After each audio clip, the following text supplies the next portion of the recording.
মাকে বলেছেন যে জপ টপ করতে পারছি না, মন্ত্রটা ফেরত নিন। তো বলছেন এরকম তার মন্ত্র ফেরত তো দেওয়া হয় না। এরকম বারবার বলার পরে মা বললেন ঠিক আছে বাবা, আমি মন্ত্র ফেরত নিলুম। যেই বলা তখন ভক্তটির সম্বিত ফিরেছে। সে তখন বিচার করে বুঝতে পারছে যে এতক্ষণ তার কাছে মায়ের মন্ত্রটি ছিল, তার মানে মা তার গুরু ছিলেন, তার মানে মা তাকে গুরু হয়ে তার ইহকাল পরকাল সবকিছু রক্ষা করছিলেন। মা যদি মন্ত্রটি ফেরত নিয়ে নেন তাহলে আর তো মা তাকে রক্ষা করবেন না।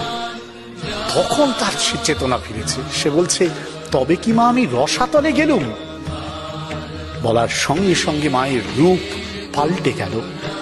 গম্ভীর স্বরে বলে উঠলেন, কি আমার ছেলে হয়ে তুমি রসাতলে যাবে? এখানে যে এসেছে বিধির সাধ্য নেই তার কিছু করে। আমার উপর ভার দিয়ে নিশ্চিন্ত থাকো।